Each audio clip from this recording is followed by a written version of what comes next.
नमस्कार, DD news में आप सभी का स्वागत है। मैं हूं ऋतु वर्मा। खबरों की शुरुआत करेंगे, उससे पहले नजर डालेंगे अभी तक की हेडलाइंस पर।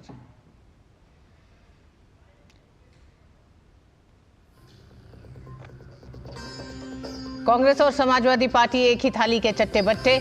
मायावती ने कहा, संभल की आड़ में मुस्लिम वोटर्स को रिझाने वाले बांग्लादेश में हिंदू अत्याचार पर क्यों हैं चुप।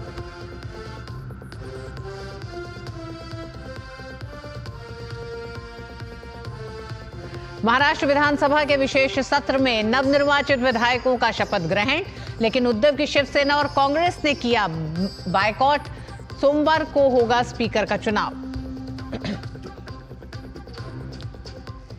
इंडी गठबंधन को राहुल और प्रियंका पर नहीं है भरोसा। तृणमूल नेता ममता बनर्जी के बयान के बाद बीजेपी का कांग्रेस पर तंज।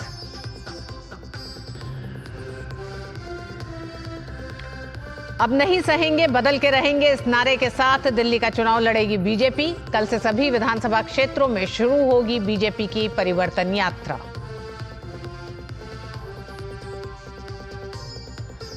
और वर्ल्ड चेस चैंपियनशिप में डी गुकेश और डिंग लेरेन के बीच 10वें दौर का मुकाबला आज। 9 राउंड के बाद दोनों खिलाड़ियों के बराबर अंक।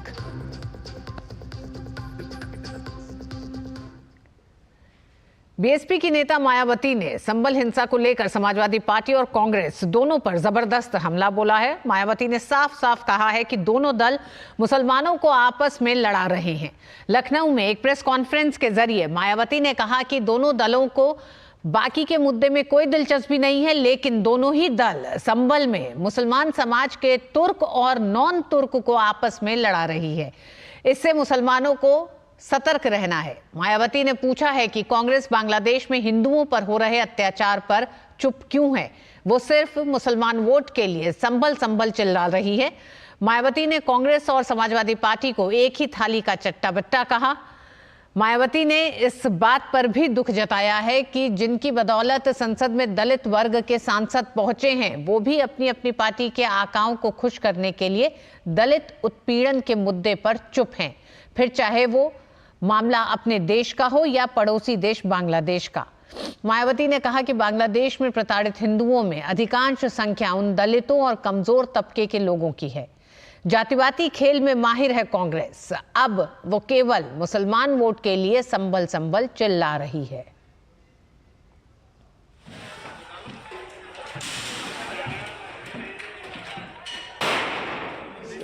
यहाँ के जनहित के मुद्दे ना उठाकर अपने राजनीतिक स्वार्थ में संभल में हुई हिंसा की आड़ में खासकर सपा व कांग्रेस पार्टी यहाँ मुस्लिम वोट को रिझाने में लगी है। बाकी मुद्दों से उनका कोई लेना देना नहीं है। इतना ही नहीं, बल्कि ये पार्टियाँ मुस्लिम समाज को भी अर्थात तुर्क व नॉन तुर्क को भी वहाँ आपस में लड़ा रही हैं।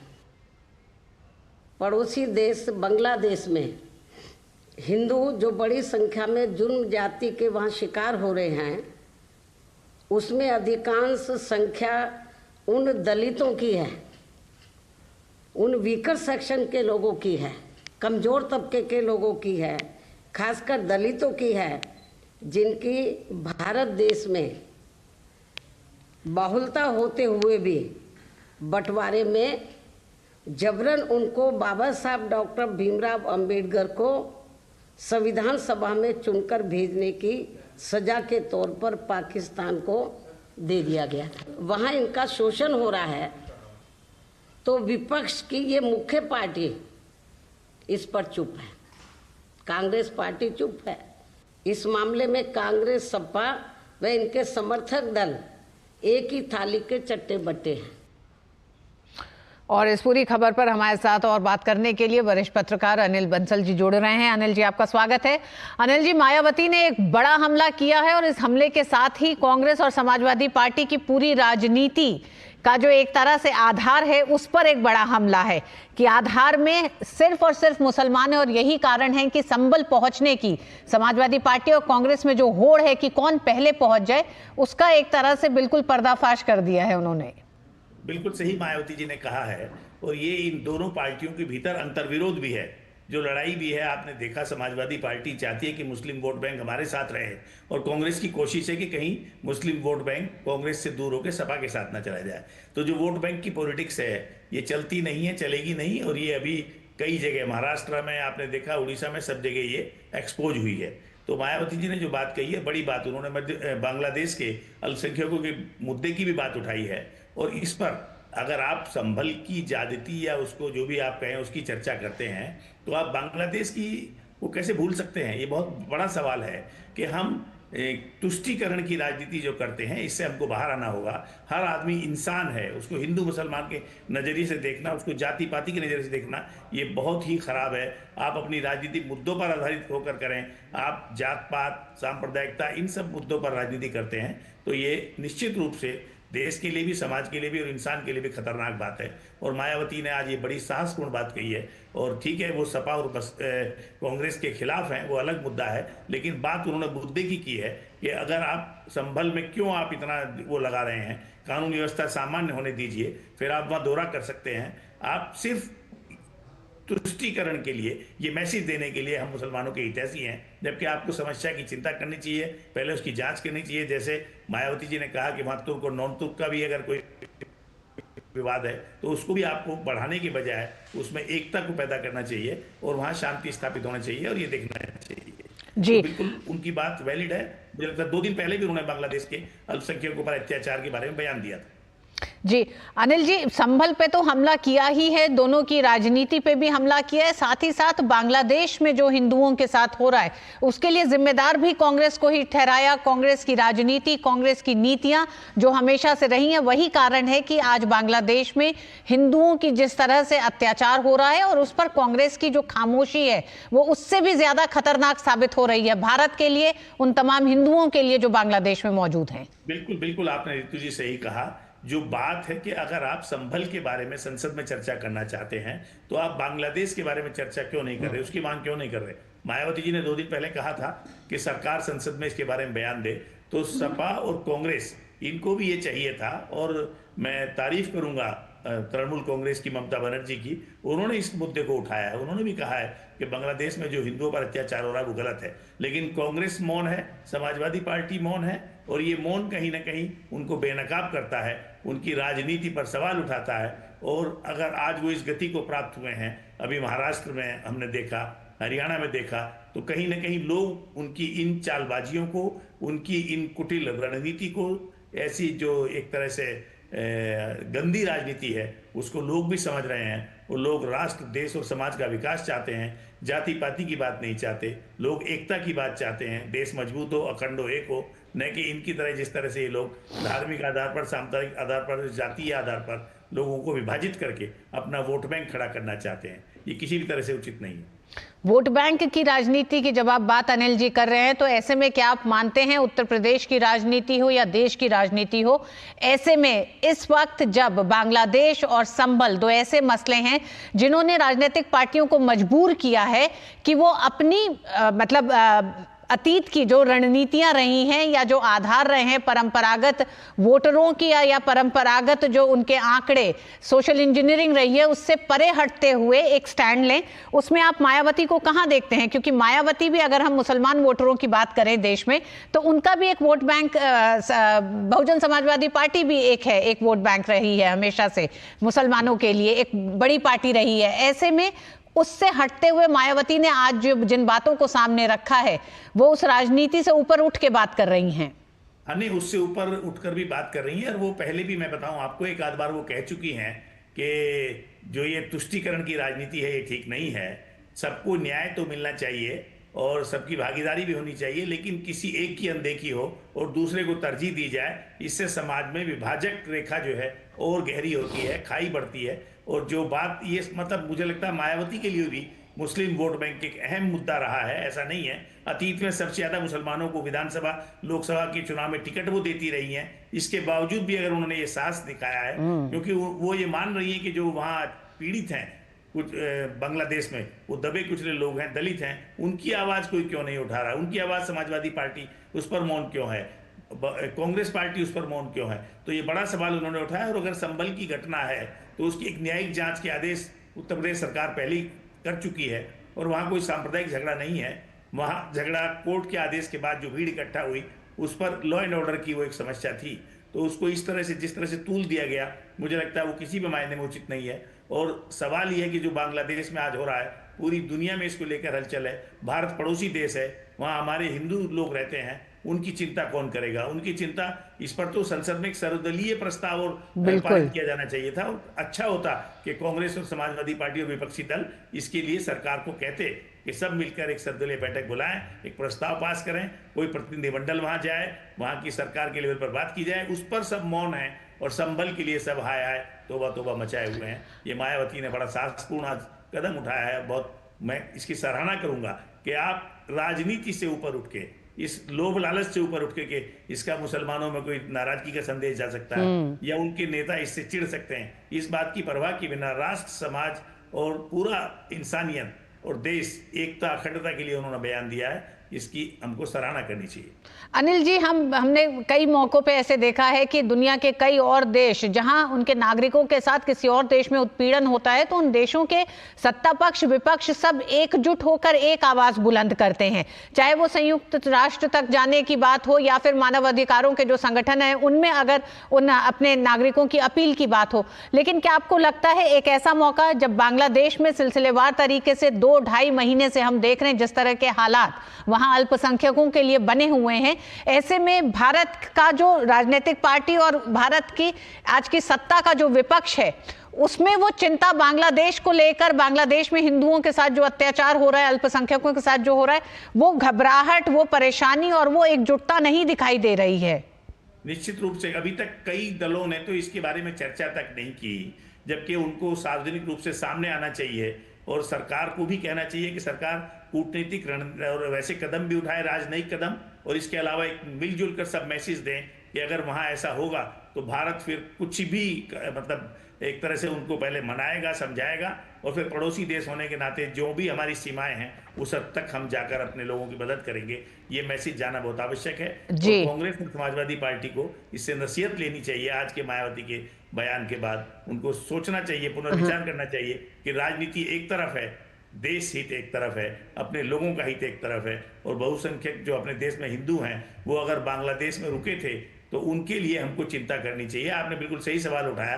पूरी दुनिया के कहीं भी देशों में कुछ होता है तो सब उनकी आवाज़ उठाते हैं, कहीं क्रिश्चियन माइनॉरिटीज़ पर होता है, कहीं मुस्लिम्स पर होता है, लेकिन अगर हिंदुओं पर आज वहाँ अत्याचार हो रहा है तो भारत के सभी, कम से कम भारत के, उम्मीद तो हम ये करेंगे कि आसपास के जो देश हैं वो भी इसके समर्थन में आवाज़ उठाएं, लेकिन हमारे भारत की तो एकजुटता की आवाज़ जानी चाहिए। और इसका एक संदेश जाता है कि राजनीति अपनी जगह है, देश हित एक तरफ एक साथ है, उसके लिए सब लोग एक साथ हैं। जी अनिल जी, मायावती ने अपने इस पूरे बयान में 2 बातों की तरफ बहुत प्रमुखता से इशारा करा है। एक तो बांग्लादेश में जो समस्या है वो कांग्रेस के एक तरह से मजहब के आधार पर भारत के बंटवारे, यानी कि जब पाकिस्तान का बंटवारा हुआ मजहब के आधार पर, तब से वो जो एक समस्या है हिंदुओं के साथ उत्पीड़न या अल्पसंख्यकों के साथ उत्पीड़न की है, तब से वो चली आ रही है और बांग्लादेश के बाद बढ़ी। और उन्होंने यहां तक कहा है कि बाबा साहब भीमराव अंबेडकर बंगाल के जिस जैसोर खुन्ना क्षेत्र से चुनकर आए उसे हिंदू बहुल क्षेत्र होने के बावजूद षड्यंत्र पूर्वक पाकिस्तान के हवाले कर दिया गया, जो अब बांग्लादेश में है। और उनका दर्द मायावती का भी यही रहा कि वहां जो उत्पीड़ित, जो इस समय अल्पसंख्यक है, उसमें ज्यादातर दलित और छोटे तबके के लोग हैं, जो आज की तारीख में कुछ राजनीतिक पार्टियों के लिए शायद उतने बड़े वोट बैंक के तौर पर नहीं दिख रहे हैं। वो उनको वो राजनीतिक एक तरह से फायदा नहीं दे रहे हैं पिछले चुनावों में, इसलिए उनकी चीख पुकार इनके लिए कोई मसला नहीं बन रही। देखिए, मायावती जी तो अपनी जो बात कह रहे हैं बिल्कुल ठीक है, पर मैं आपको बता दूं, जो हमारे प्रधानमंत्री जी हैं वो हमेशा कह चुके हैं, उनके लिए जाति बड़ी नहीं है, उनके लिए मजहब बड़ा नहीं है, उनके लिए किसान, जवान, महिला, दलित, पिछड़ा, ये जो गरीब तबका है वो उनकी वही एक जाति है, उसी आधार पर वो फैसला करते हैं। वो कोई इस आधार पर भेदभाव नहीं करते। जो नीतियां बनाते हैं, सबसे कमजोर आदमी, सबसे गरीब आदमी, वो किसी जाति का हो, वो किसी मजहब का हो, ये जो हमारी राष्ट्रीय नीति है, मुझे लगता है इसके तहत सरकार हमारी गंभीर है बांग्लादेश की घटनाओं को लेकर। और हमारे जो ये दल हैं, राजनीति कितनी भी करते रहें, पर सरकार हमारे वहाँ के जो अल्पसंख्यक हैं उनके हितों के लिए रणनीतिक, राजनयिक और कूटनीतिक सब तरह के प्रयास ऑलरेडी कर भी रही है। और मुझे लगता है सरकार के स्तर पर इसकी कोशिश हुई है। तो इनको नसीहत देनी चाहिए सपा और कांग्रेस को कि जो बहुजन समाज पार्टी है वो अतीत में मुस्लिम वोट बैंक के बल पर सत्ता में भी आई, सब कुछ किया, लेकिन ये साहस उन्होंने दिखाया है कि अगर कांग्रेस ये तुष्टीकरण की राजनीति न करती तो आज ये स्थिति बांग्लादेश में न पैदा होती। सबको एक चारा, भाईचारा, सबको समान भाव से देखना, समान नीतियां, जो हमारा नारा है देश का, तुष्टीकरण किसी का नहीं और सबका कल्याण हो, किसी के साथ भेदभाव नहीं, ये राष्ट्रीय नीति हो तो मुझे लगता है कि ज्यादा बेहतर हो, जिस पर अब सरकार अमल कर रही है। जी हाँ, बिल्कुल। मायावती का बड़ा हमला है समाजवादी पार्टी और कांग्रेस पर कि किस तरह से बांग्लादेश में अल्पसंख्यकों के साथ जो अत्याचार हो रहा है उस पर तो समाजवादी पार्टी और कांग्रेस बिल्कुल खामोश है। लेकिन वहीं संभल जाने की जो होड़ दोनों ही राजनीतिक पार्टियों में, वो शुद्ध वोट बैंक के लिहाज से और वोट बैंक के ही कारण वो हिंदुओं का एक तरह से अनदेखी कर रही हैं जो अत्याचार हो रहा है, कांग्रेस और समाजवादी पार्टी। बहुत बहुत धन्यवाद अनिल जी हमारे साथ जुड़ने के लिए और इस मसले पे बात करने के लिए। वक्त एक छोटे से ब्रेक का है, ब्रेक के बाद होंगी कुछ और खबरें। देखते रहिए DT न्यूज। बढ़िया है, प्राकृतिक हल्दी, मिर्ची, धनिया। नहीं, मिर्ची, धनिया, हल्दी, MDH। This is no ordinary sky. This is where legends are born. Clear to space transition. Roger. Engaging heat. In the vast expanse above, the Indian Air Force reigns. Unseen, unstoppable, unmatched. Join the Indian Air Force to be a cut above.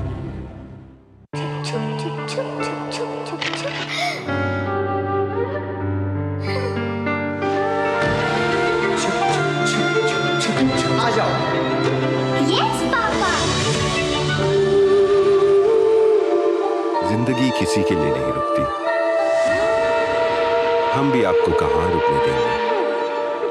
जिंदगी के हर मोड़ पर LIC है तो insured है। LIC, हर पल आपके साथ। Market access, resources, infrastructure, skills. Rajasthan has it all. With the vision of PM Narendra Modi and CM Bhajanlal Sharma, explore endless opportunities at the Rising Rajasthan Global Investment Summit. Register today. MDH का kitchen king kitchen में हो तो हम सब कुछ बना सकते हैं। बैंगन का भरता, आलू गोभी, भिंडी मसाला और भी बहुत कुछ। MDH।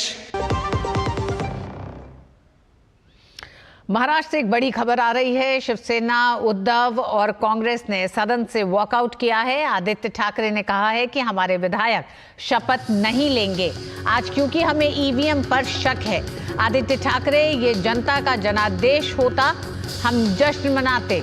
आदित्य ठाकरे का ये कहना है। आदित्य ठाकरे ने कहा कि इस पर अजीत पवार ने कहा है कि कोई दिक्कत है तो चुनाव आयोग जाइए। महाराष्ट्र की नवगठित 288 सदस्यीय विधानसभा का 3 दिन का विशेष सत्र आज से शुरू हो गया है, लेकिन सत्र शुरू होने के साथ ही मुख्यमंत्री देवेंद्र फडणवीस और उप मुख्यमंत्री एकनाथ शिंदे, अजीत पवार ने विधानसभा के सदस्य के रूप में शपथ ली। लेकिन इस बीच उद्धव ठाकरे की शिवसेना के विधायक और कांग्रेस के विधायकों ने आज शपथ नहीं ली है। आदित्य ठाकरे कह रहे हैं कि हमें EVM पर संदेह है। तो इसका जवाब देते हुए महाराष्ट्र के उप मुख्यमंत्री और NCP प्रमुख अजित पवार ने कहा है कि अगर उनको कुछ कहना है तो चुनाव आयोग के सामने जाना चाहिए। महाराष्ट्र से ये बड़ी खबर आ रही है।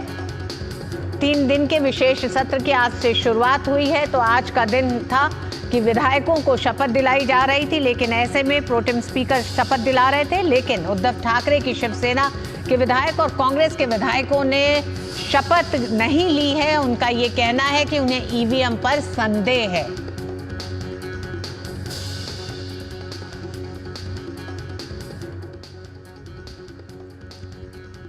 महाराष्ट्र के नवगठित 288 सदस्यीय विधानसभा का 3 दिन का विशेष सत्र आज से शुरू हो गया है। मुख्यमंत्री देवेंद्र फडणवीस और उप मुख्यमंत्री एकनाथ शिंदे और अजीत पवार ने विधानसभा के सदस्य के रूप में शपथ ली।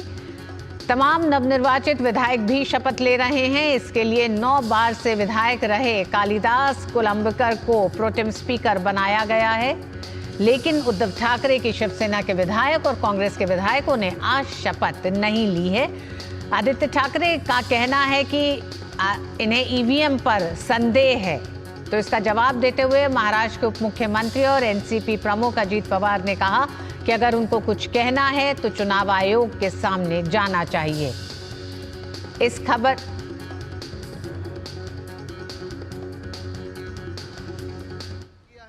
का एक ही कारण है, अगर आप देखें तो मार्केटवाड़ी में डेमोक्रेसी को मारा जा रहा है।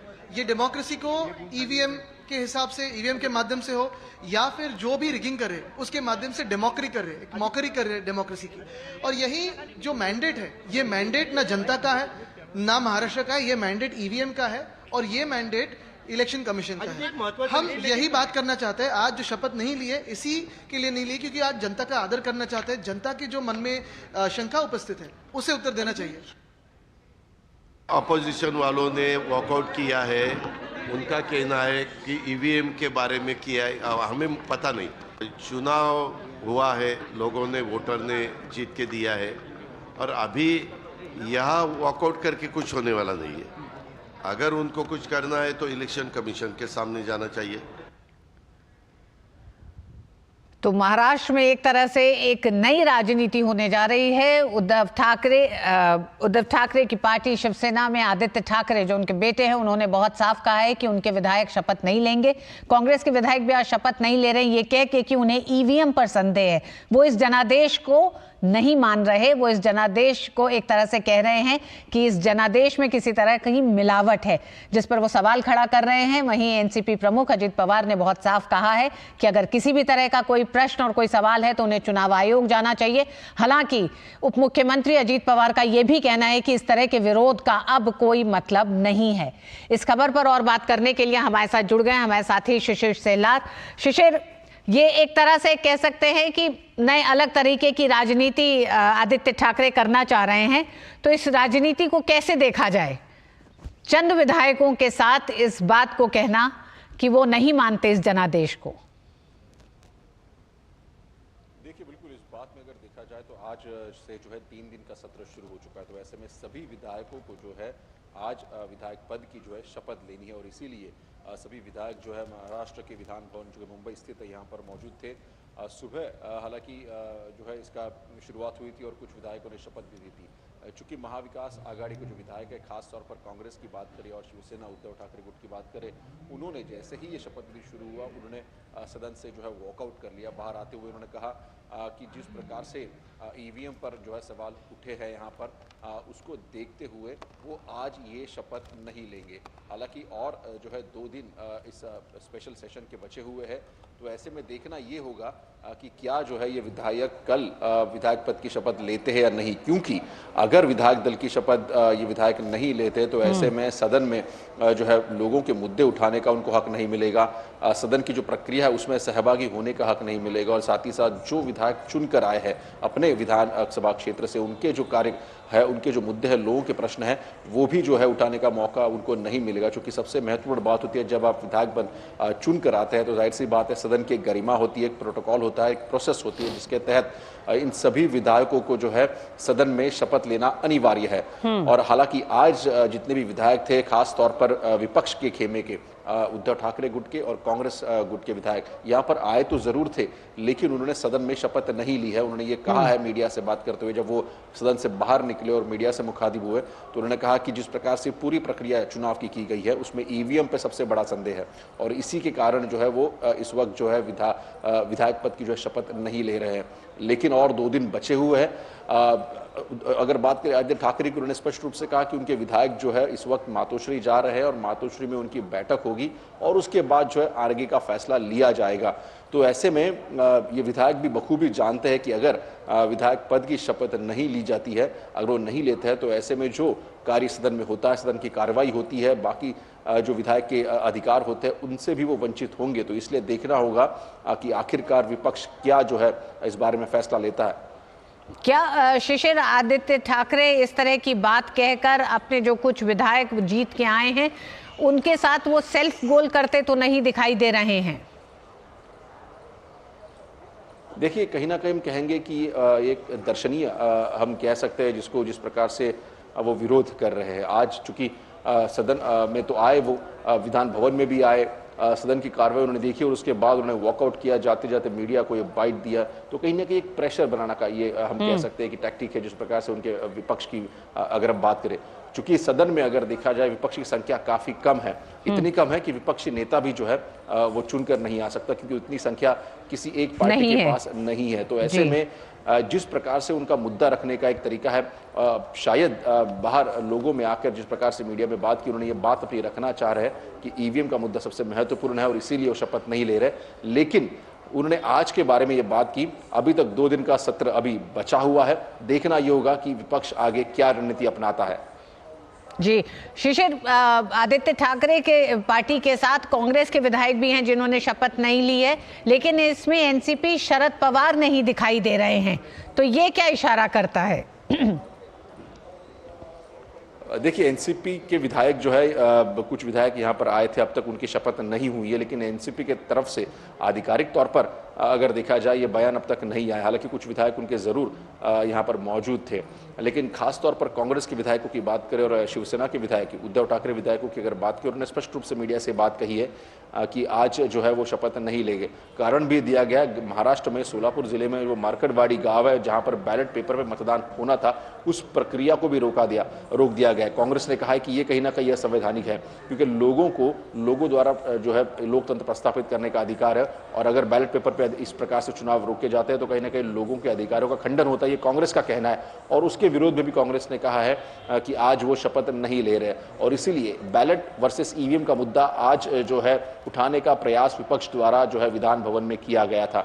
हालांकि अब जैसे हमने कहा कि इस वक्त अगर देखा जाए शरद पवार का कोई ठोस उनका जो निर्णय है वो सामने नहीं आया है, उनके जो विधायक उनके द्वारा सामने नहीं आया है।